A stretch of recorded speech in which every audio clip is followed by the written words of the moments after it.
السلام عليكم ورحمة الله وبركاته. معاكم ياسين حمادة، والنهاردة في درسنا السابع من كورس Windows Fundamentals. في درس النهاردة هنتعرف على واحدة من أهم الأدوات اللي أي شخص بيشتغل في ال IT أو Technical Support System Administration لازم يكون فاهمها كويس، وهي ال Command Prompt أو ال CMD. هنبدأ من الصفر ونتعرف على فكرة ال Command Line، وبعد كده هنتعلم إزاي نتحرك بين الفولدرز والمجلدات ونعمل فحص للنظام والشبكة، وفي النهاية هنشوف استخدامات حقيقية بتستخدم يوميا في بيئة العمل. يلا نبدأ.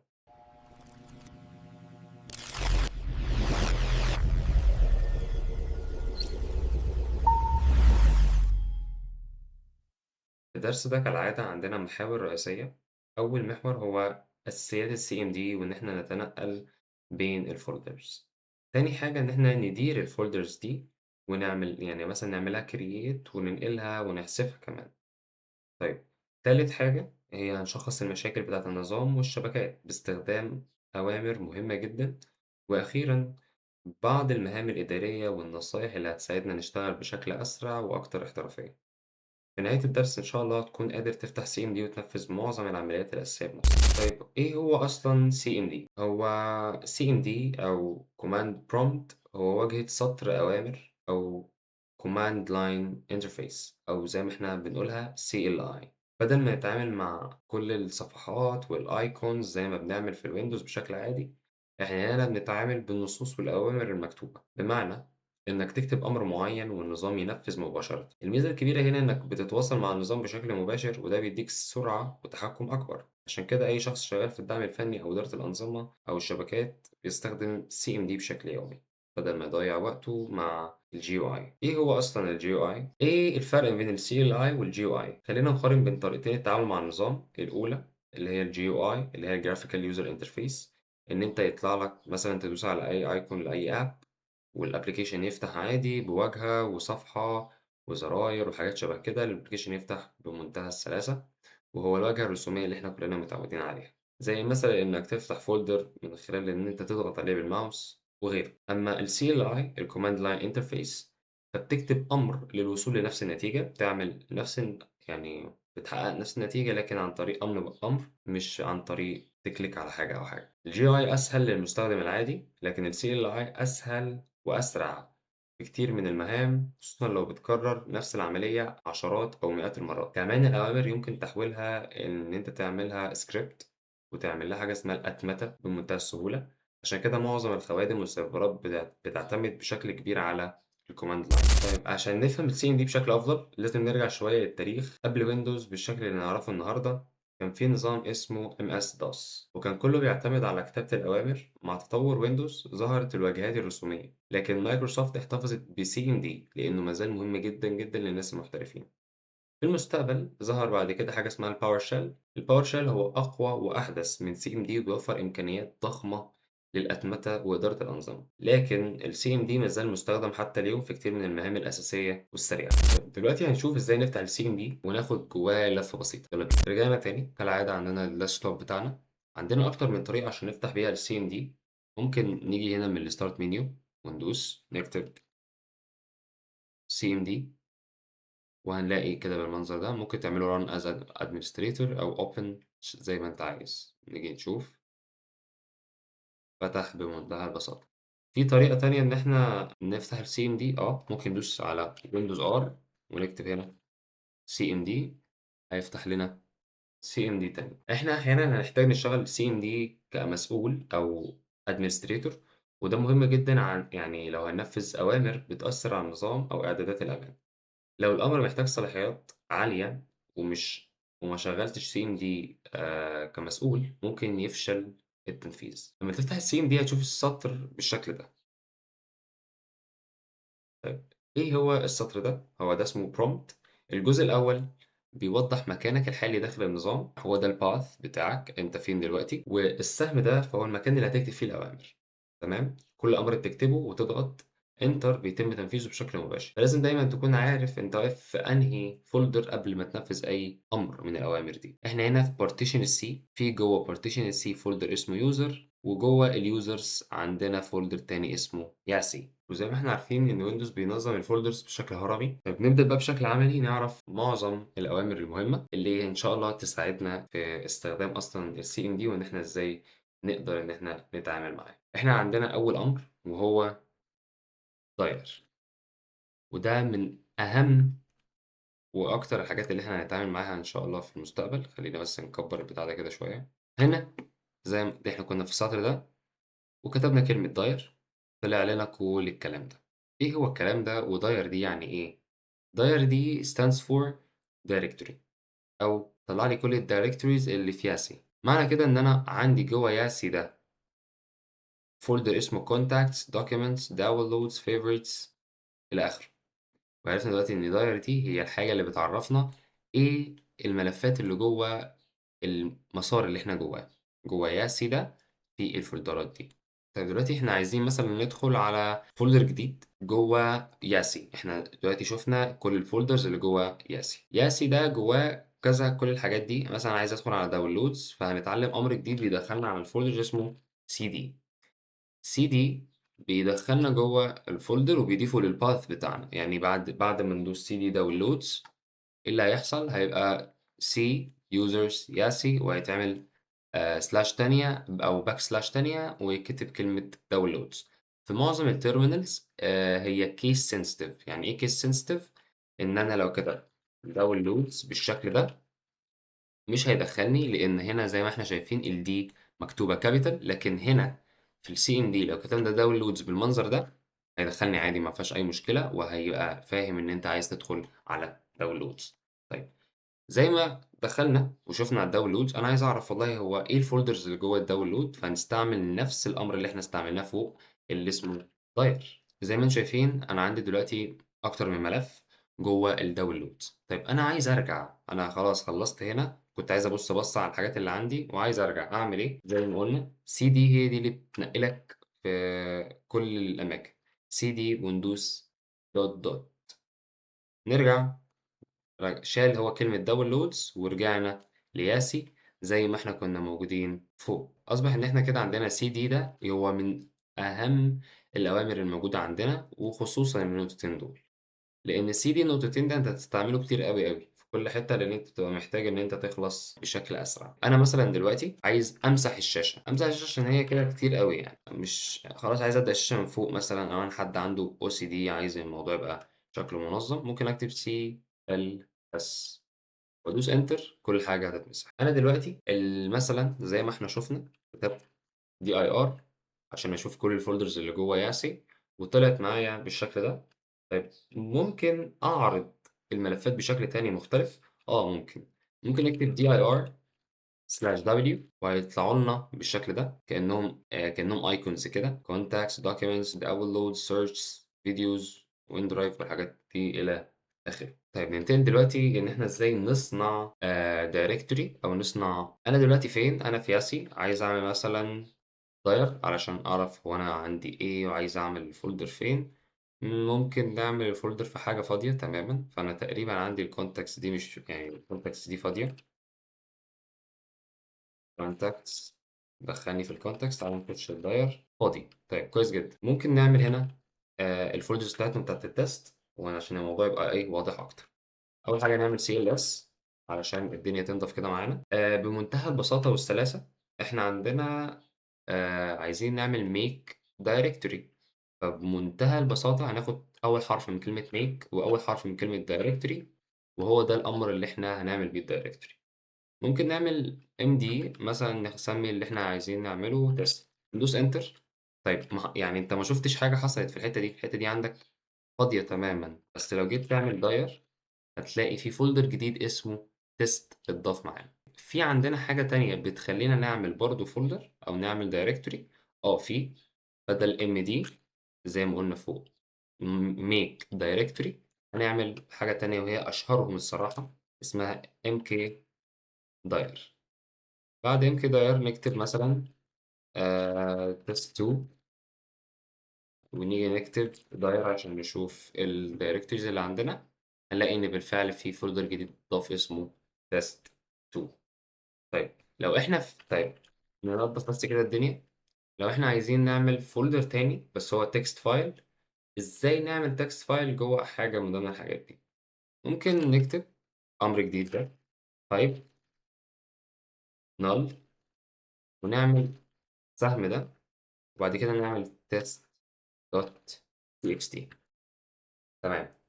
إن إحنا عايزين نعمل حاجة فاضية، تمام، بالمنظر ده، ويبقى اسمها text.txt. .txt ده هيخلّيه يعمل الtext file. نيجي ندوس enter. كالعادة أنت شايف الحتة دي فاضية ما حصلش فيها حاجة، لكن لو جينا عملنا dir هتلاقي الtest.txt اتضاف معانا وعدد الcharacters الموجودة جواه صفر لإن إحنا عملناه null. أنا دلوقتي مثلًا خلّينا نعمل إحنا كده عاملين dir. تعالَ نشوف test.txt مش عاجبني، يعني الاسم مثلًا محتاج أغيّره، فإحنا بنغيّر عن طريق حاجة اسمها بنعمل له rename. فهناخد أول 3 حروف اللي هم rename ونكتب الاسم القديم test.txt ونكتب بعدها مثلًا hello.txt. الكمبيوتر هيعمل إيه؟ هيدوّر على ده الأول، وبعد ما يلاقيه هيشيل الاسم ده ويحط بداله الاسم ده.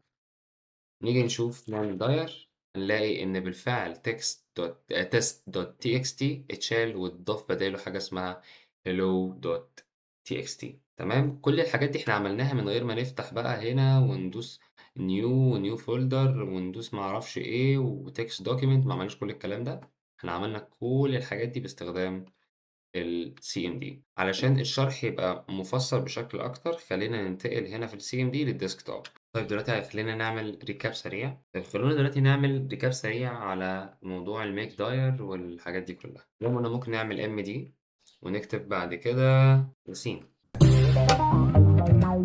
زي ما أنتم شايفين اتضافت حاجة folder هنا اسمه ياسين. طيب أنا دلوقتي عايز أدخل جوّه ياسين ده. دخلنا مثلًا dir نجيب بس دي كده شوية ونفتح الfolder اللي اسمه ياسين. الfolder ده نيجي نعمله كده بالمنظر ده، نحطه على جنب. نحط ده على جنب برضه. طيب نيجي نشوف ياسين ده نعمل dir زي ما شُفنا هو فاضي، ما فيهوش أي حاجة. طيب أنا دلوقتي عايز أعمل فيه text file. إحنا قُلنا إزاي نعمل فيه text file فاضي. ممكن نعمل نفس الأمر اللي إحنا عملناه فوق اللي هو type null ونعمل ده كده وممكن نكتب hello.txt. زي ما أنتم شايفين عمل folder تاني. طبعًا الكلام ده كله بنعمله بإيه، بسطر واحد بدون أي غلبة. طب أنا مثلًا عايز أعمل rename لده، فهنعمل ren ونعمل اسم الفايل القديم اللي هو hello.txt ونخليه مثلًا ياسين.txt.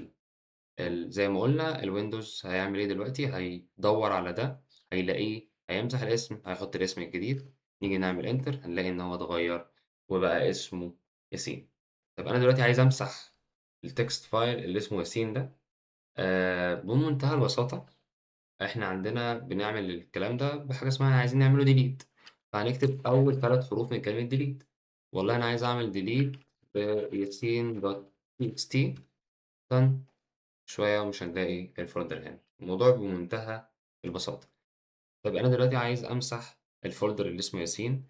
لو جينا نعمل له delete ياسين هيقول لي are you sure؟ هاقول له yes وكل الكلام ده. ممكن نعمل refresh ما تعملوش delete. ليه ما تعملوش delete؟ علشان أمر delete ده بيتعمل للfiles مش للfolders، وياسين زي ما إحنا شايفين قدامنا هو folder. طيب إيه الأمر اللي إحنا بنستعمله للfolder؟ اسمه rmdir وده بمنتهى البساطة معلش rmdir وده remove directory. نعمل remove directory ونعمل ياسين بالمنظر ده. نيجي نعمل كده ومثلًا نعمل F5. أنا مش عارف هو معلّق. بالضبط عملنا refresh الfolder اتمسح. تمام. دلوقتي إحنا عايزين نعرف شوية system information عن الجهاز عن طريق الCMD بدل ما نتوه وندخل على الsettings ونعمل كل الحاجات دي. الCMD بيوفر أوامر ممتازة جدًا لمعرفة كل معلومات الجهاز بمنتهى السلاسة. ممكن نكتب system info وندوس هيحمل شوية طبعًا. هو مش ألطف حاجة يعني. فحمل لنا معظم الحاجات بتاعتنا. وزي ما أنتم شايفين حمل مثلًا الDHCP server. هتلاقي فوق إنه محمّل برضه كل حاجة. يعني هو مش في حاجة مش محمّلها يعني. تمام. طيب أنا دلوقتي خلاص خلصت من ده. ممكن أعمل إيه تاني؟ طبعًا يعني هو ده PowerShell بس عادي اعتبروه خلاص. بس هو الموضوع إيه، ما خدتش بالي من الموضوع. طيب نرجع تاني برضه لنفس الsystem info طلّع لنا نفس النتيجة بنفس الشكل. نعمل CLS علشان ننضّف الشاشة بتاعتنا. طيب إحنا ممكن نعمل إيه تاني؟ ممكن نعمل أمر var وده بيجيب لك الWindows اللي أنت عليه دلوقتي، ده الversion. var دي stands for الversion بتاعك. طيب عندك أمر تاني وهو اسمه الhost name. الhost name ده بيجيب لك بيعرض اسم الجهاز اللي موجود على الشبكة، وده أمر مهم عشان تبقى عارف أنت على أنهي جهاز واسم الجهاز إيه والWindows version بتاعه إيه. وننقل على أوامر مهمة تانية ليها علاقة بالنتورك. طيب أنا دلوقتي النتورك أو الشبكة بتاعة الجهاز محتاج أعرف مثلًا إعدادات الشبكة وعنوان الIP بتاعي. والله هاعمل IP config. آجي أدخل بالشكل ده قام هو جايب لي معظم الحاجات اللي ليها علاقة بالIP. عندنا الIPv4 address بالمنظر ده والsubnet mask بتاعي أهو. نفس الكلام، نفس الكلام وهو كله نفس الشكل ده. طبعًا هنتعمق فيما بعد لمّا نيجي نشرح الnetworking وهنفهم إيه هو كل ده. طيب دلوقتي خلّينا نعمل مثلًا CLS عشان الدنيا تنضف شوية. طيب في أمر تاني لو إحنا عايزين نعمل اتصال بيننا وبين المواقع عمومًا، ممكن نعمل حاجة اسمها ping ونكتب اسم أي موقع. على سبيل المثال ممكن نكتب google.com. نيجي ندوس هيبعت له مثلًا غالبًا 4 packets وبعد كده هيشوف هو استلم منه كام packet في الreturn. فأصبح إن هو بيقول لك الدنيا تمام يعني google.com ده زي الفل وشغال. تمام، أنا دلوقتي عايز أعرف شوية مشاكل أو معلومات بسيطة عن google.com زي ما إحنا بنقول أو على أي برنامج عمومًا. ممكن نعمل حاجة اسمها ms lookup ونعمل بعدها google.com. نيجي ندوس بالمنظر ده الserver unknown والaddress hashed non authorized answer. حاجات غريبة بقى من الكلام ده إن هو طبعًا مش هيجيب لك معلومات كتير لإن الموقع مؤمن بشكل كبير يعني. دي حاجات مهمة جدًا لازم يبقى أي حد عارفها لو هو شغال عمومًا مع الكمبيوتر. فخلّينا ننتقل بقى من حتة الnetworking دي. إحنا طبعًا ما تعمقناش فيها، يا دوبك قلنا فيها حاجات بسيطة، بس ما أظنش إن أنت هتبقى محتاج تفهم فيها حاجة أوي في الوقت الحالي. أكتر حاجة هنبقى محتاجينها وهي الtrouble shooting أو الtrouble shooting أو حل المشاكل. لمّا تواجه مشكلة في النظام عندك كذا أمر مفيد. أنا مثلًا عندي دلوقتي task list من اسمه إن هو بيعمل لك list بالتاسكات اللي بترن دلوقتي على الجهاز. والله الجهاز دلوقتي مشغّل كروم ومشغّل سبوتيفاي ومشغّل ديسكورد ومشغّل كل الكلام ده في نفس الوقت. فلمّا آجي أدوس هيقول لي كل الحاجات اللي شغّالة واللي شغّال ده واخد قد إيه. تمام، زي ما أنتم شايفين ده مثلًا واخد 132,000 كيلو بايت. ونيجي نطلع فوق ممكن نلاقي أرقام أكبر من كده بكتير لو إحنا مشغّلين حاجة عمومًا برنامج تقيل أو حاجة. تمام، كده بقى هنبقى عرفنا معظم الأوامر دي. خلّينا مثلًا نعمل أمر تاني بيعمل scan للجهاز، بيشوف أي ملف عطلان جوّه الجهاز أو تالف وبيحاول إن هو يصلّحه. بمنتهى البساطة ممكن نعمل scan now ونيجي ندوس scanner is not organized as an internal or external command. أومال هو كان إيه؟ كان إيه؟ SFC sorry. You must be administrator using a running console in order to using the SFC utility. طيب نطلع نيجي هنا نكتب cmd run as administrator ندوس yes ونيجي نشوف بالمنظر ده. نيجي نشوف sfc بالفعل عمل scan عموما. وتقريبا لو كنا كتبنا scan now كان ظبط. ظبط يعني. هو المشكلة الحمد لله طلعت ناسي. هو بالظبط هو كل اللي هيعمله إن هو هيعمل scan للجهاز وهيضبّط. طبعًا أنت بتحدد له أنت عايزك تعمل scan في الحتّة الفلانية، عايزك تعمل scan هنا وهنا وهنا. وزي ما إحنا شايفين إن في بعض المهام بتحتاج لصلاحيات الadministrator زي إن إحنا مثلًا نعدّل الإعدادات أو إن إحنا نشوف مثلًا زي ما إحنا شايفين دلوقتي الSFC برضه كان محتاج administrator. لازم دايمًا نفكّر في مبدأ الأمان وما ندّيش صلاحيات مرتفعة إلا عند الحاجة. وما ننفذش أوامر بقى غير معروفة المصدر عشان ما يعني في البداية مش هنبقى فاهمين الأمر ده بيعمل إيه. فما ناخدش حاجة copy paste ونحطها هنا ونلبس في الآخر. لأن والله صدقني أي خطأ بسيط في ال CMD هيأثر بعد كده في ال operating system بشكل كبير. طيب دلوقتي إحنا عندنا ملخص الدرس عشان بما إن مش حاسس الفيديو طوِّل شوية. فممكن نعمل إيه؟ ممكن إن شاء الله نعمل part 2 لو أنتم حبيتوا الفكرة. أو لو أنتم خلاص الدنيا معاكم زي الفل خلاص ممكن ننقل على المحتوى اللي بعده وخلاص. طيب في البداية هتبقى محتاج تعمل إن أنت أول مهام عندك إن أنت تعمل folder جديد تدخل عليه وتعمل جواه ملف نصي أو text document تمام، وتعيد التسمية بتاعته. المرّة التانية اللي ليها علاقة بالشبكة هنعمل IP config عشان تعرف عنوان جهازك، وبعد كده هتعمل ping عشان تختبر الاتصال، عشان تختبر النت عمومًا يعني. المرّة التالتة هنعمل task list ونشوف البرامج اللي شغالة حاليًا ونشوفها قدّامنا. التطبيق العملي هو أفضل طريقة بالفعل إن أنت تبقى شاطر أوي في الCMD.